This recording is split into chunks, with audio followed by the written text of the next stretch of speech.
Күндүн маанилүү жаңылыктар менен тааныштырып, бүгүн программасы. Студияда мен Тимур Владислав. Саламатсыздарбы? Алгач чыгарылыштын кыскача мазмуну менен таанышып алыңыздар.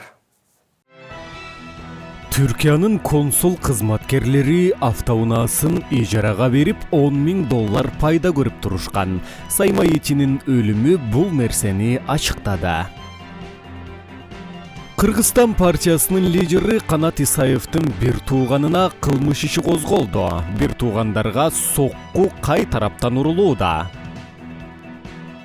Таң атпай Бишкекте банкты тоноп кетишти. 1,5 миллион сомго жакын сумма каракталгандыгы айтылууда. Кыргызстан партиясынын лидери Канат Исаевдин бир тууган агасы Ички иштер министрлигинин мамлекеттик адистештирилген күзөт башкармалыгынын башчысы Талантбек Исаевга карата кылмыш иши козголду. Маалыматты УКМКдан тастыкташты. Маалыматка ылайык, Талант Исаевга кызмат абалынан кыянаттык менен пайдалануу беренеси боюнча кылмыш иши козголду.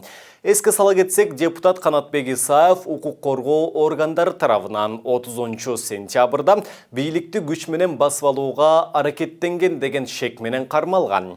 Андан кийин агасы Талантбек Исаев Ички иштер министрлигинин күзөт башкармалыгынын башчысы кызматынан кетүү тууралуу арызын жазган.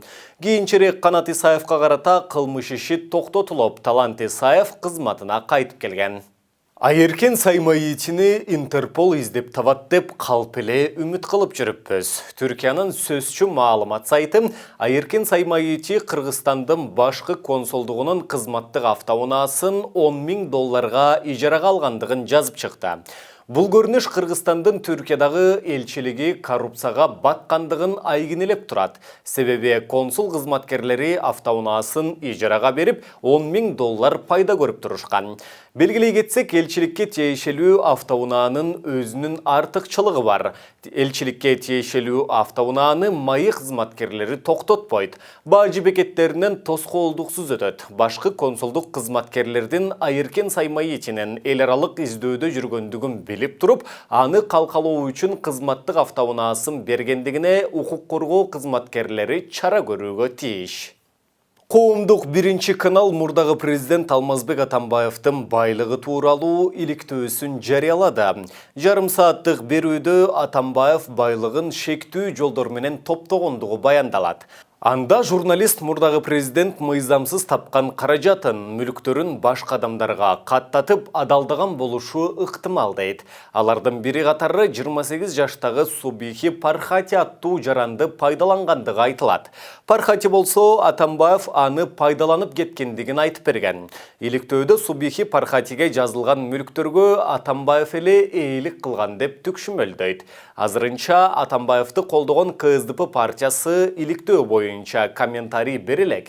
Буга чейин массалык маалымат каражаттарында Субихи Пархати 2017 жылдын 27 октябрында мурдагы президент Алмазбек Атамбаевга тиешелүү илимий өндүрүштүк форум жоопкерчилиги чектелген коомуна теңшерик негиздөөчү болгондугу кабарланган. Бирок 2018 жылдын 18 апрелинде форум кайра каттоодон өтүп, жападан жалгыз Субихи Пархатиге тиешелүү болуп калган. Атамбаевди кол тийбестиктен ажыратууну караган депутаттык комиссия Пархати форумду Атамбаевден 54 миллион сомго сатып алгандыгын тактагандыгын билдирген. Субихи Пархатинин аты сурма казган Хуасинь компаниясы боюнча дагы ачылган кылмыш ишинде аталган. Башкы прокуратуранын август айында берген маалыматы боюнча 2015 жылы Хуасинь компаниясына лицензия берүүдө коррупциялык иштер орун алган. Бул инвестициялык компанияга кыргызстандык Субихи Пархати жана кытайлык жаран Чай Хонвей ээлик кылат. Башкы прокурор Өткүрбек Жамшитов 27 июнда Субихи Пархати 28 жашта экенин, Карабалта шаарында туулуп, Үрүмчүдө таятасынын колунда чоңойгондугун, улуту казак, жарандыгы кыргызстандык экендигин билдирген. 1 май райондук сотунда Атамекен партиясынын лидери Өмүрбек Текебаев менен мурдагы министр экс-элчи Дүйшөнкул Чотоновдун ишинин алкагында экс-президент Роза Отунбаева көрсөтмө берди. Отунбаева 2010 жылдын 12-13 майында 7 апрелде каза болгондордун 40 күндүгү өтүп, өлкөдө маанилүү күндөрдүн бири болгондугун айтты. Ал күнү Отунбаева каза болгондордун ата-энеси менен жолугушкан. Ал Ош менен Жалал-Абадта жагдай курчуп тургандыктан 12 майда өкмөттүн имаратында чогулушуп, атайын тапшырма менен Дүйшөнкул Чотонов Ошко учуп кеткендигин айтып берди. Демек 12-13 май күндөрү Текебаев менен Чотонов супара тамактануучу жайында болушу мүмкүн эмес эле деп ырастады экс-президент. Май айы. Ошол убакта биз болсо ар ким өзүнүн иши менен алектенчи. Текебаев конституционная реформа, Бекназаров болсо ошо жанагы расприватизация, все нарушения, законность ушул иштер менен алектенген болчу. Москвадан келип Атамбаев дагы өзүнүн ыйгарым укуктарын көбөйтүп, ансыз деле экономикага мындай жооптуу болчу. Бирок дагы безопасность деп, коопсуздук деп ошол маселелерин дагы үйгө алды өзүнө. Каптагаев болсо жооптуу биздин катчыбыз. Мына коргоо министрлиги Исаковдун колунда, чрезвычайная ситуация боюнча мына Дүйшөндүн колунда ал маселелердин баары. Ар ким өзүнүн участогу бар болчу да. Анан чын эле иш болсо толтура болчу. Бирок мен таң калам, ушу бизде мына конституционный реформа алып барып аткан кишиге мына ушинтип катуу доо коюп атышат. Ушундай бир приватизацияга көз салган, ошого аракет жасаган деп. Мен ойлойм, бир айдын ичинде, то есть бир ай эмес, 2 айдын ичинде конституционный реформаны документти чыгарган бул ар кимдин колунан келбейт. Күнү түн иштешти булар ушул документтин үстүндө. Ошол документти иштеп чыкканы, мен ойлойм, бул да өзүнчө бир искусство. Муну Текебаев жазады ошонун баарын. Ошондуктан эч мындай бир жанагы мүлккө тиешелүү иштер Текебаевка таандуу же ошого көз сала турган. Анан дагы эске түйө турган нерсе, булардын ата-андаштыктарын айтпаңыз. Мына мен болсо ошол убакта мени председатель кылып коюшту. Өздөрү бири-бирине тирешкенин айтпаңыз. Мен президент болом деген ар биринин оюнда экен. Анан мен тетиге көз салдым, тетигине дегендер турат. Бири-бирине булар мындай карышкырдай карап турса, кантип эле ушу Текебаев баарынан эң эле умный болуп эле ошол неме телекомду алганга мунун күчү, акылы жетет эле. Биякта Бекназаров турат, Атамбаев турат. Сариев дегениңиздин беле оңой эмес. Ар кимиси ушинтип эле чырт-чырт деп эле эмне болсо эле ар бир маселе боюнча биз ушулардын баарынын баштарын кошуп эле жини келсе чыгып кетишет, эшикти тас деп жаап. Анан ушинтип ушундай ситуацияда кантип эле Текебаев кыйын болуп чыкканын мен түшүнбөйм. Бакыш мына 2 жылдан ашык кармадыңар түрмөдө. Текебаев менен Чотоновдун кийинки соттук процесси 11 декабрга жылдырылды. Декабрь ичи күбөлөр толук суралып бүтөөрү күтүлүүдө. Текебаевдин айтуусунда сот февраль айы менен аякташы мүмкүн. Учурунда 2 айда бүткөн сот бул жолу жарым жылга созула турган болду. Ошондой эле Өмүрбек Текебаев сот процессин созуп, шайлоого катыштырбоо аракети болушу мүмкүнбү деген суроого дагы жооп берди. Дагы бир 10 чакты көбүз, 10-15 күбө калды. Алардын кимиси келет белгисиз. Декабрь айында сот 2 эле жолу боло турган болду. Эгер мындай теп менен кетсек, бул сот февраль айларында агына чыгып калышы мүмкүн. Мындан тезирээк болсо болмок, бирок судьяны көрдүңөр, мен бош эмесмин деп айтып жатат. Эми биз үчүн убакыт алыңыз деп мындай айта да албайт экенсиң, анткени өзгөчө укугубуз жок. Бирок камалып атканда өзгөчө укук болгон билесиздер. эртеден кечке күнүгө жумасына 5 жолу заседание болгон эле. Айыптоочулардын көбөлөрү келген жок. Чамасалар келбейт окшойт. Мойдунда милиция менен эсепиз таппай жүрөбүз. Келген көбөлөрдүн баары сөз менен эмес, документтер менен, фото, видео фактылары менен, айыптоочулардын койгон айыптардын баары, доматтары негизсиз, жалган, ойдон чыгарылган, жала экендигин далилдеп жатышат. Соттук органдардын уланышы айыптар айтып атат, ошо сизди шайлоого катыштырбоону бир шылтоосу болушу мүмкүн деп чыгып Эми ар кандай пикирлерди айтса болот, бирок эгер ушундай теп менен кетсе, биздин сот ишибиз февраль айында бүтөт. Ошондо бул жактан 4 ай, ар жактан 2 ай, 6 ай, жарым жыл каралган болот. Эгер экинчи инстанцияда дагы жарым жыл каралса, туура мен шайлоого чейин менин ишим чечилди. Ошондой эле саясатчы бажы тармагындагы коррупция боюнча журналисттердин иликтөөсүнө жана кечээ өткөн митинг боюнча пикирин айтты.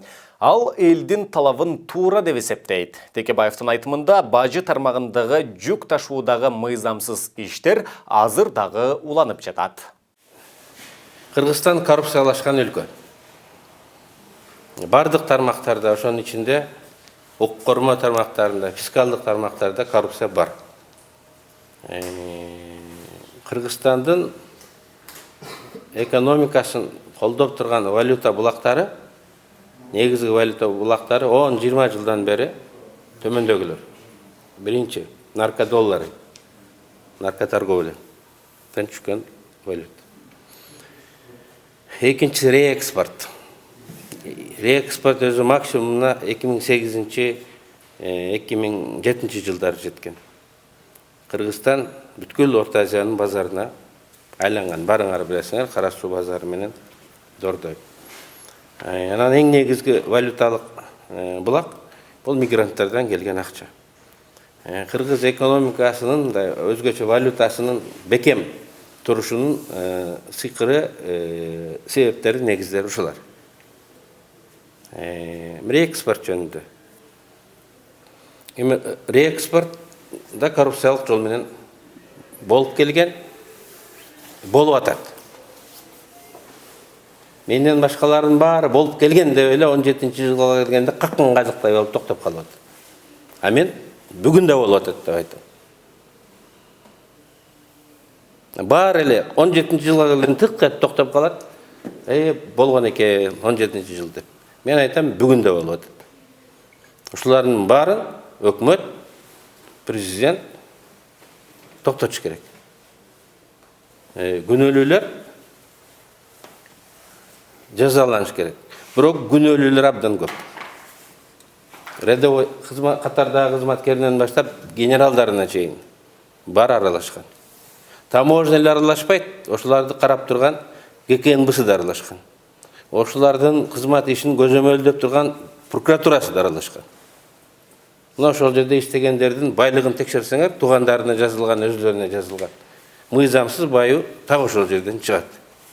Мен ойлойм, Азаттыктын ошол иликтөөсү, кече активдүү граждандардын талабы бул маселе негизги маселе экендигин бүгүнкү күн тартибинде актуалдуу болуп тургандыгын көргөздү. Президент да, өкмөт да, депутаттар да, коомчулук да бул маселеден буйтап өтүп, көз жаздым да, калтыра алышпайт, калтырганга укугу дагы жок. Жогорку кеңештин конституциялык мыйзамдар, мамлекеттик түзүлүш, сот укуктук маселелери жана Жогорку кеңештин регламенти боюнча комитети Жогорку соттун конституциялык палатасынын судьялары Эркинбек Мамыровду, Мейиргүл Борбукееваны, Мукамбет Касмалиевди кызматынан бошотуу сунушун жактырды. Президенттин жогорку кеңештеги ыйгарым укуктуу өкүлү Курманбек Дыйканбаевдин айтымында алардын 7 жылдык ыйгарым укуктарынын мөөнөтү аяктагандыгына байланыштуу ушундай чечим кабыл алынган. Белгилей кетсек, Конституциялык соттун курамы 11 судьядан турат. Ушу тапта анда кворум жок. Азырынча 6 судья гана иштеп жатат. Эртең Бишкекке Казакстандын президенти Касым-Жомарт Токаев келет. Ал эми анын эртеси Кыргызстандын төрагалыгы менен жамааттык коопсуздук келишим уюмунун саммити өтөт. Буга байланыштуу 2 күн бою Бишкек менен Чүй облусунун айрым көчөлөрү жабылып, жол кыймылына чектөө киргизилет. Мындан тышкары кортеж өтчү көчөлөрдө коопсуз шаардын камералары иштебейт. Бул тууралуу маалымат жыйында жол кыймылынын коопсуздугун камсыздоо башкы башкармалыгынын башчысы Азамат Исраилов билдирди. Айта кетсек, эртеңки саммитке Бишкекке 5 өлкөнүн президенттери келет. Кыргызстан ЖККУга төрагалык кылуу милдетин 28 ноябрда саммит өткөрүү менен жыйынтыктайт. Саммитте эл аралык жана аймактык коопсуздук маселеси талкууланат. Бир катар документтерге кол коюлуп, уюмдун 2020 жылга карата бюджети бекитилет. Уюмга Кыргызстан, Россия, Беларусь, Армения, Казакстан жана Тажикстан мүчө. Жыйынга аталган өлкөлөрдүн лидерлеринен сырткары КМШ аткаруу комитетинин аткаруучу катчысы Сергей Лебедев дагы келери расмий кабарланды. Бүгүн эртең мененки саат 9 чамасында Юнус Алиев Сухе Батар көчөлөрүнүн кесилишинде жайгашкан Эко Исламик банкынын филиалын белгисиз адамдар карактап кетишти. Бул тууралуу шаардык ички иштер башкармалыгынан билдиришти. Окуя болгон жерге Октябрь райондук ички иштер бөлүмүнүн ыкчам тобу барган. Баштапкы маалымат боюнча 2 белгисиз киши банк филиалынын имаратына кирип келип, күзөтчүгө күч колдонуп, акча каражатын алып кеткен. Учурда акчанын суммасы 1,5 миллион сом экендиги айтылууда. Факты боюнча тергөө иштери башталгандыгы айтылат маалыматта. Салык кызматы бажы кызматынын төрагасынын мурунку орунбасары Райым Матраимовдун бир тууганы Кара Суу районунун акими Тилек Матраимовдун декларациясын жарыя кылды. Алгач саясий муниципалдык кызматтар бөлүмүндө Тилек Матраимовдун декларациясы жок болуп чыккан. Андан соң Кара Суунун акими форманы туура эмес толтурган болушу мүмкүн деп түшүндүрмө берилип, бирок кайра издеп жатып декларацияны табышты. Тилек Матраимовдун отчету саясий бөлүмүндө президент, өкмөт башчы, төрага жана орунбасарлары, министрлер жана башка мекемелердин жетекчилеринин кирешелери, чыгашалары тууралуу маалымат көрсөтүлгөн бөлүмгө сакталып калган экен. Ал эми эмне себептен акимдин декларациясы ал бөлүмгө сакталып калганын Матраимов өзү кызматын туура эмес жазып алган же кызматкерлер алмаштырып алышкан деген жоопту айтышты. Кара Суу районунун акиминин менчигинде 900 чарчы метрлик чоң үй жана 0,59 чарчы метрлик жер аянты бар. Анын 500 000 сомдук кичи мүйүздүү мала, 525 000 сомдук жылкылары бар. Унаасы көрсөтүлгөн эмес. Тилек Матраимовдун жакындарында 165,5 жана 52,93 чарчы метрлик 2 батире, 150,4 чарчы метрди түзгөн дачалык үйү, 1,2 чарчы метрді түзгөн жер аянты бар экендиги белгилүү болду. Мамлекеттик каттоо кызматында оң рулдуу унааларды мыйзамсыз ташып келүү жана каттоо боюнча туруктуу коррупциялык схема аныкталды. Бул тууралуу УКМКдан билдиришти.